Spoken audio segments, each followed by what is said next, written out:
For over a century, there has been a stretch of land deep in the heart of America where gold seekers didn't just go missing. Sometimes they were found without their heads. Tucked away in central Arizona, where the scorching sun beats down on jagged stone ridges and the horizon stretches endlessly without the comfort of a single tree, lies a place believed to guard a legendary treasure, the lost Dutchman's mine. It might sound like a Wild West fairy tale, a fireside yarn passed between cowboys as they drift off beneath a blanket of stars, but the truth is far more unsettling.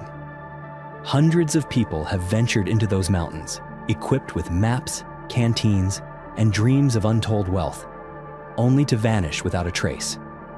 And when search parties have managed to find their remains, if they find them at all, one chilling detail appears again and again: their heads are missing. These aren't isolated disappearances or accidental deaths.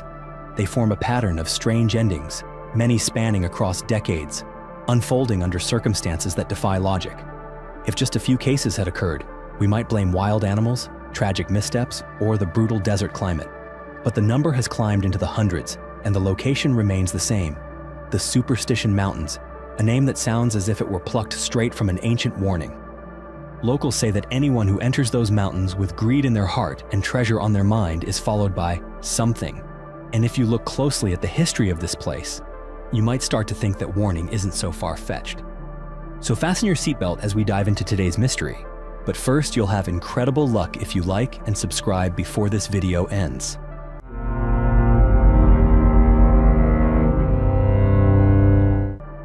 In April of 1958, central Arizona entered the harshest stretch of its year. Dry winds swept across the mountainsides, carrying with them a sweltering heat and burning dust that sliced into exposed skin like razors. Daytime temperatures consistently soared past 86 degrees Fahrenheit, and the sun hung motionless overhead, like a glowing iron disc with no intention of setting. Amid that searing, suffocating atmosphere, Deputy Sheriff Benjamin Cruz, a seasoned man familiar with the desert terrain but never dismissive of its dangers, was making his way slowly down an isolated trail, winding through jagged rock formations and brittle shrubs. His forehead was soaked with sweat, and though his hat was pulled low to block the sun, his eyes remained sharp, steady, and alert. His left hand gripped his service revolver tightly, while his right occasionally wiped his face, not because of the heat, but in preparation for the scene he was about to confront. Just a few hours earlier, Cruz and his colleague, Officer Joe Donaldson, had received an emergency call from two young men, visibly shaken and trembling. They claimed that while following a treasure map through the mountains, they had stumbled upon an abandoned campsite bearing signs of violence. Their fragmented sentences and eyes filled with a fear that couldn't be put into words. Cruz had seen that look before, and he knew one thing: people don't shake like that when they're lying. Donaldson had been ordered to stay behind with the two men, while Cruz followed their directions alone, hiking toward the location they had described. The rugged incline drained more of his energy than anticipated. By the time he arrived, he paused to drink the last drops from his nearly empty canteen, silently thankful he'd brought along a backup. Then he saw it, an old campsite, tucked behind a jagged outcrop of rock, as though someone had deliberately chosen a spot as hidden as possible. The sight before him carried an uneasy stillness that crept into every breath. On the dry, cracked earth, scattered signs indicated someone had been living there recently, but something was clearly off. A gun cleaning kit lay abandoned, its metal parts strewn across the ground as if dropped in a panic.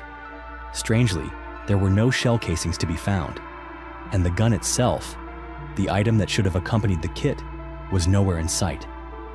Cruz moved toward a small bent shrub where sunlight filtered through the brittle leaves and glinted off an object draped over a low branch. It was a military-grade sleeping bag, the kind used for long expeditions. As he knelt down to inspect it, his chest tightened. Inside were deep, dark stains of dried blood, blotched and uneven, as if someone had thrashed desperately in the stillness of the night. Not far from the sleeping bag were a few scraps of paper, torn letters, stripped of names or addresses. Cruz reached for his radio, his voice hoarse with exhaustion and unease, and instructed Donaldson to return to town and call for backup. He knew he had stepped into something far larger than a simple missing persons case. As he sank onto a nearby rock and lit his first cigarette in hours, a cold thought swept through Cruz's mind, one he couldn't quite silence.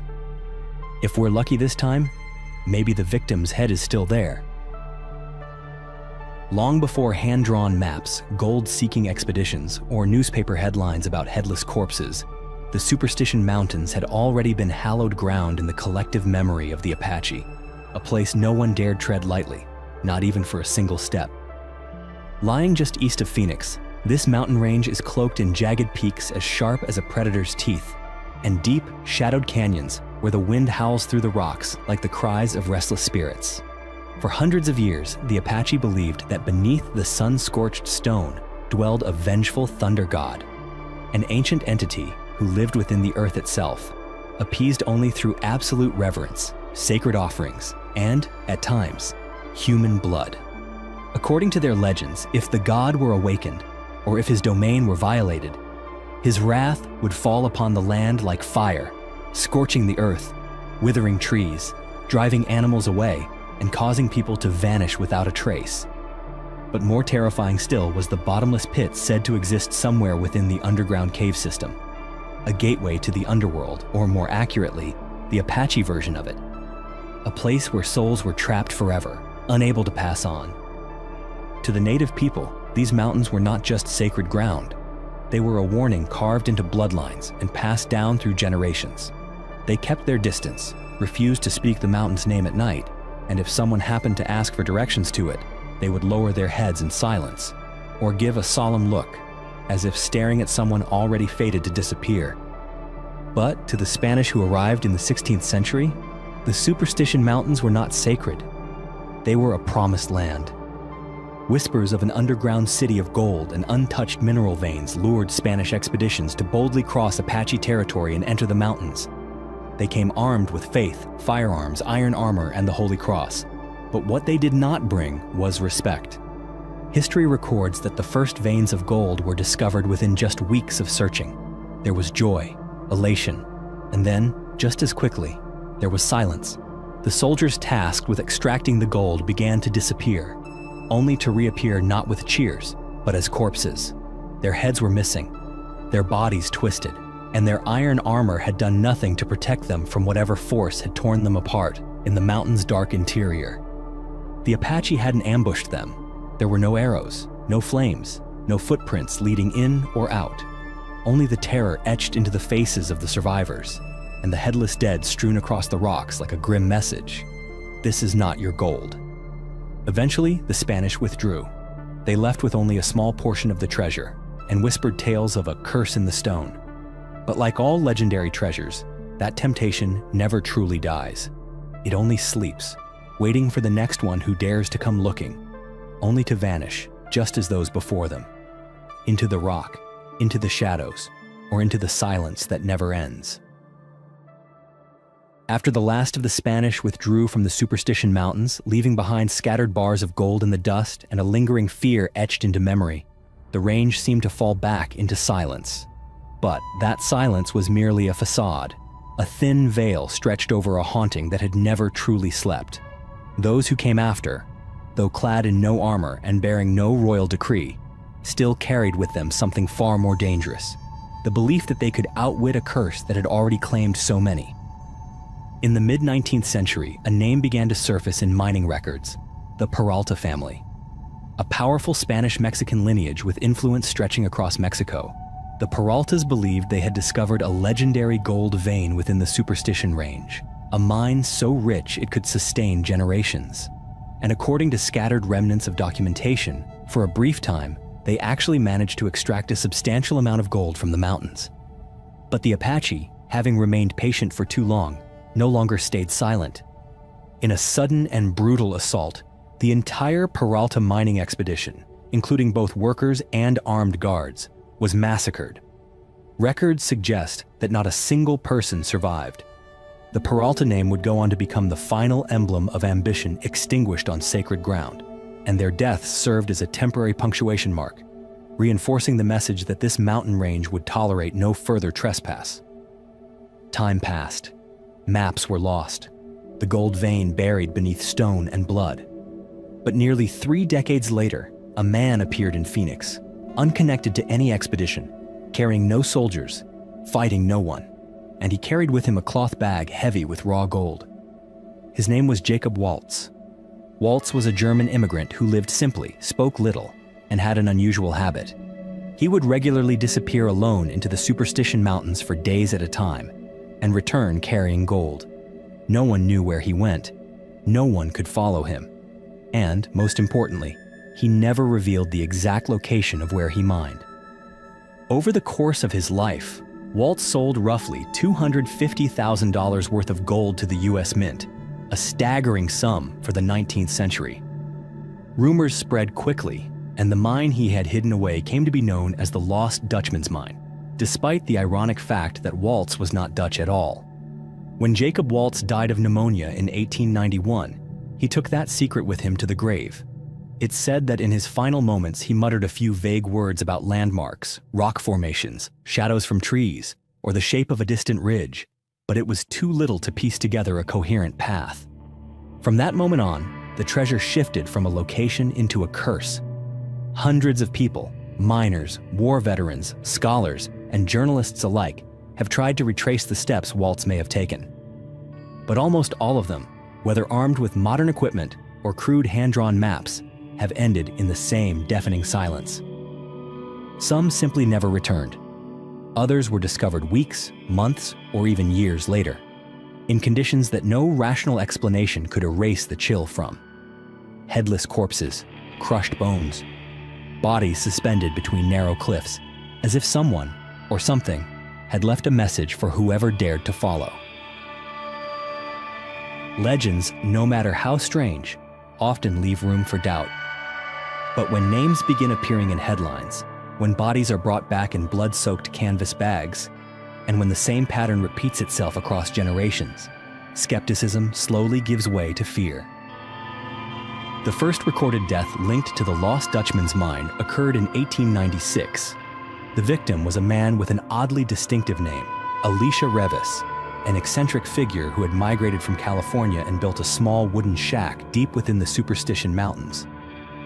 Revis lived in isolation.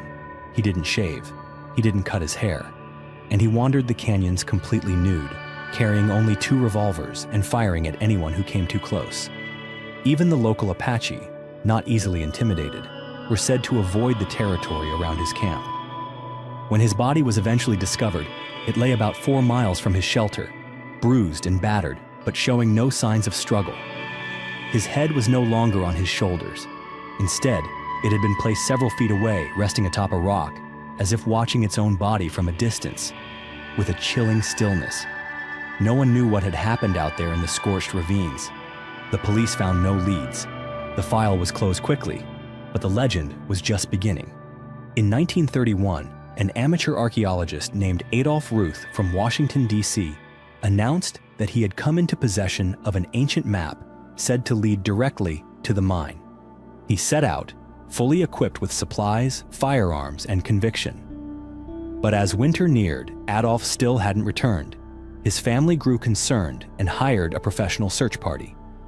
That December, they found his skull, lying alone in the middle of the canyon with 2 bullet holes directly between the eyes. It was a detail that made any theory of suicide extremely hard to believe. A few weeks later, the rest of his body was found not far from the site, headless, limbs broken, and with a metal pin still embedded in one of the leg bones, confirming his identity. Yet his weapon was never recovered. And although the coroner's report concluded that Ruth may have taken his own life due to injury and immobility, his family firmly rejected the claim. He couldn't have shot himself in the forehead twice.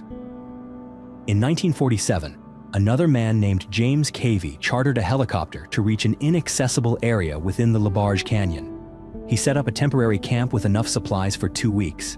But when the pilot returned to retrieve him, the provisions were untouched, and Cavey was gone.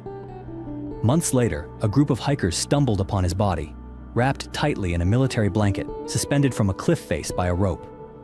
The knot was firm and expertly tied, as though someone else had secured him from the outside. Once again, the head was missing. His clothes, identification papers, and money were neatly arranged beside the scene, held down by a stone, like a message, meant for someone.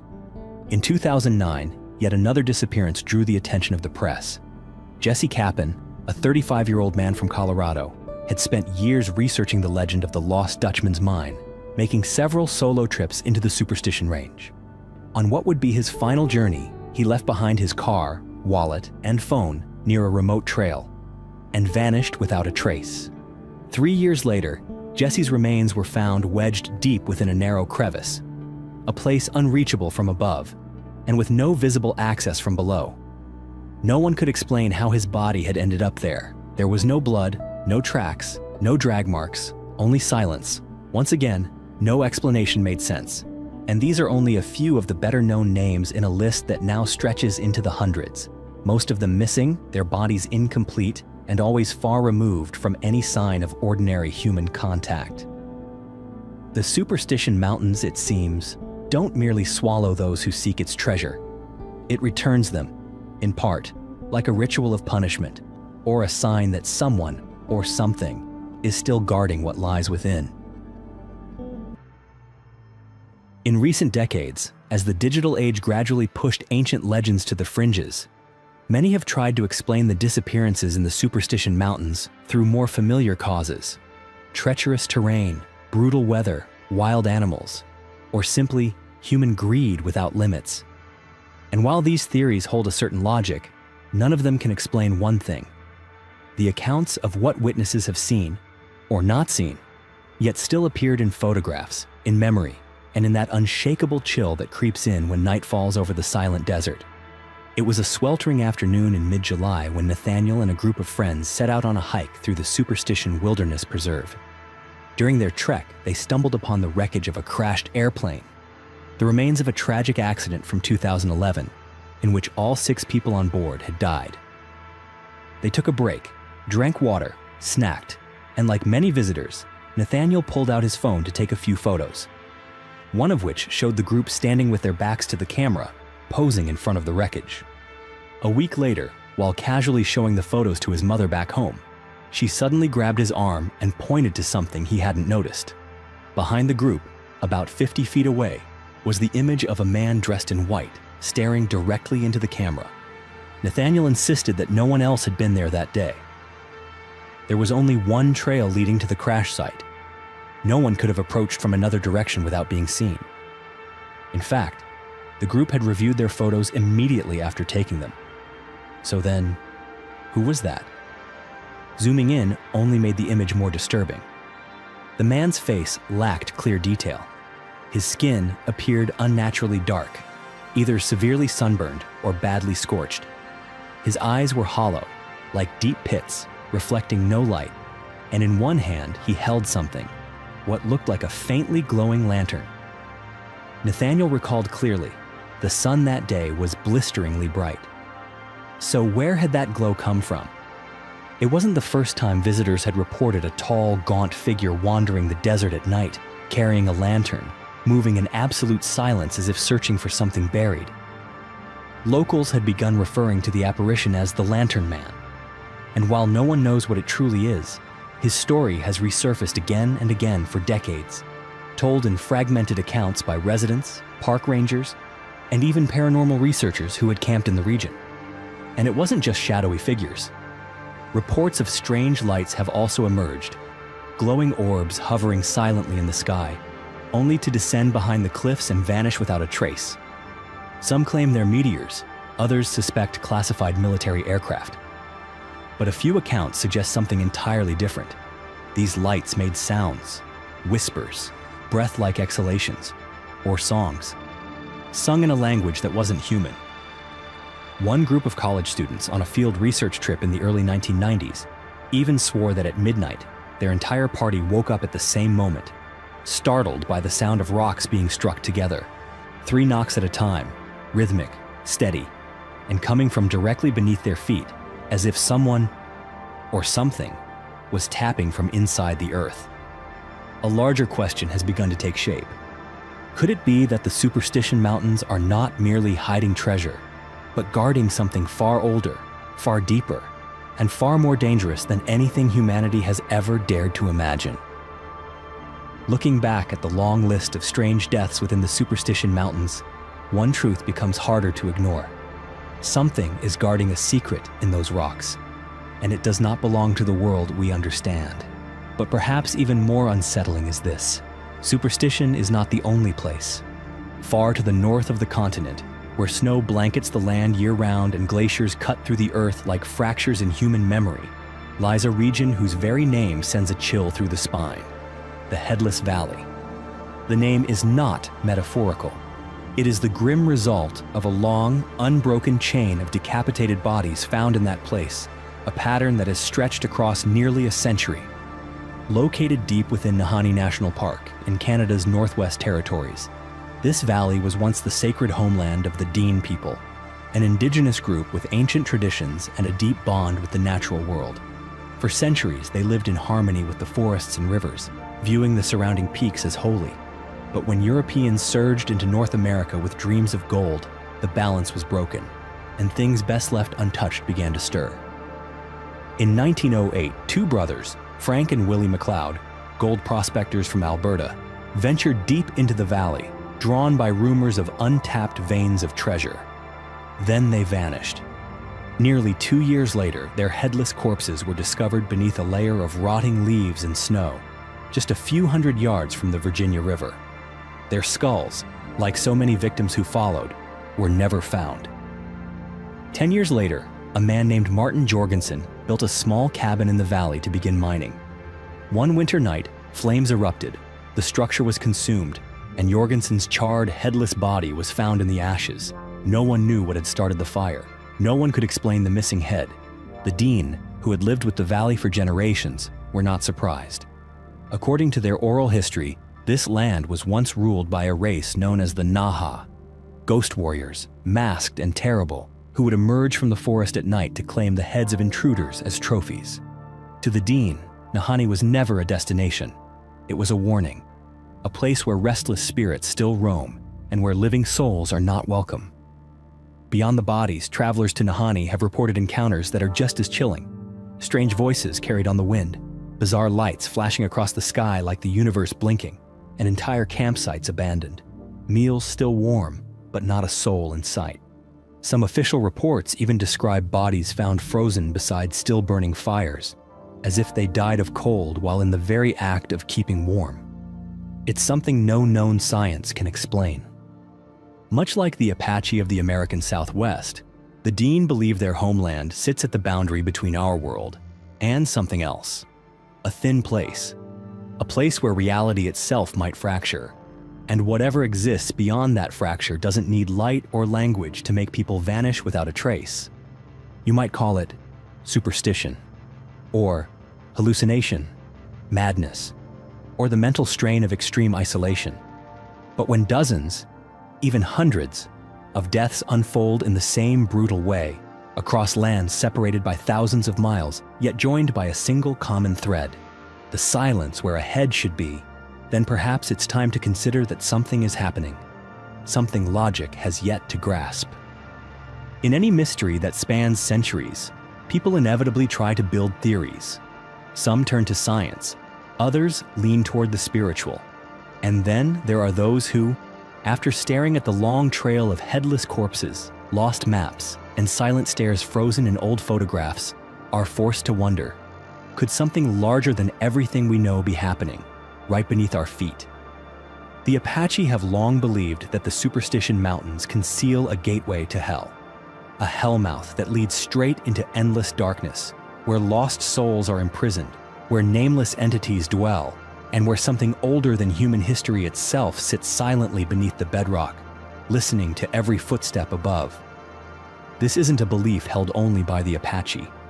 The idea of a gateway to hell appears across countless ancient cultures, from the volcanic throat of Mount Hekla in Iceland to the ghostly Fengdu Mountain in China and the catacombs beneath the streets of Rome. But one of the strangest such places lies halfway around the world from Arizona, Hauska Castle on the outskirts of Prague in the Czech Republic. Legend has it that in the 13th century, grotesque winged creatures began appearing in daylight, hunting villagers in the open.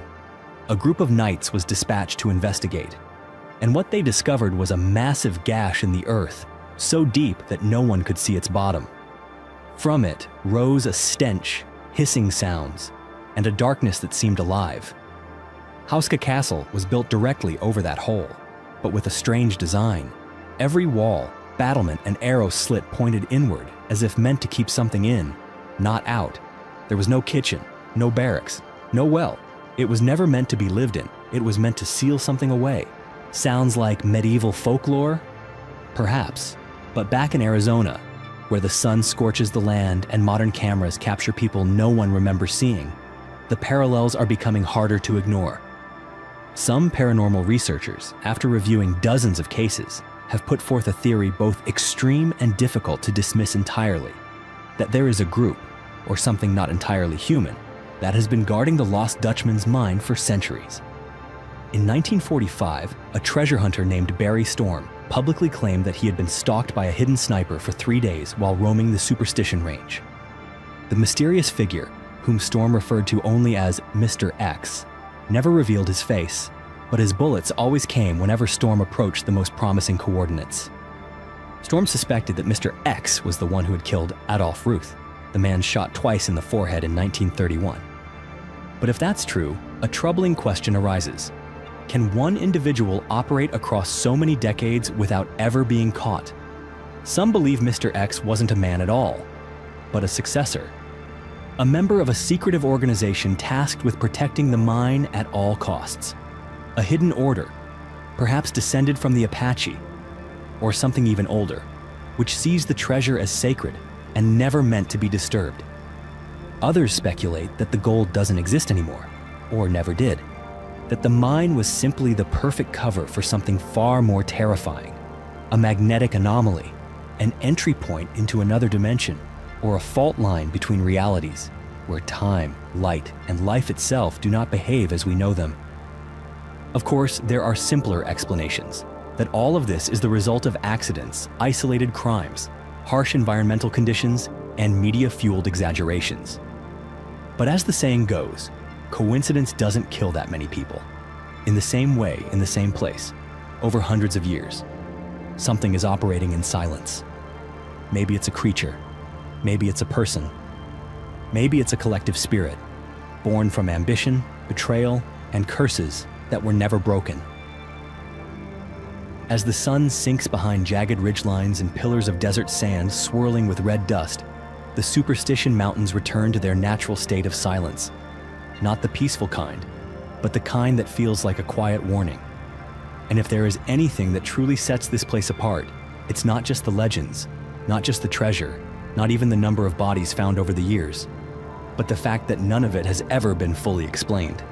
Over more than a century, more than 100 disappearances, headless corpses, and unexplained phenomena have been documented across the Superstition wilderness.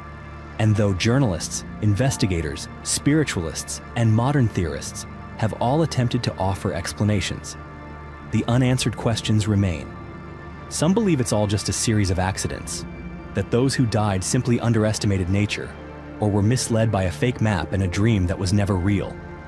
Others believe these deaths are the work of human hands, serial killers, or secret organizations that guard the mine with blood and silence. But then there are those, people like you and me, who sense something more, that there are pieces to this puzzle that don't fit any theory. No killer has ever been caught. No gold has ever been found. And no one, not with modern technology, detailed maps, helicopters, weapons, or satellites, has ever walked away from that place with a complete answer. Perhaps that is the heart of the story, that some places in this world don't want to be discovered, and that some mysteries don't exist to be solved. They exist to test us. Just like Adolf Ruth once wrote in his journal, a few days before vanishing, "I didn't come here to find gold. I came here to find the truth." But maybe, in places like the Superstition Mountains or Nahanni Valley, the truth doesn't lie in stone, and it doesn't lie in gold. It lies in the price that each person pays, just to get one step closer. And if you're wondering whether anyone else will ever go back out there, the answer, as always, is yes. Because we, as human beings, with all our logic, our greed, our faith, and our longing to touch the unknown, will always walk toward the place no one dares to go. That's what makes us different, and that, perhaps, is exactly what makes us the next to be chosen.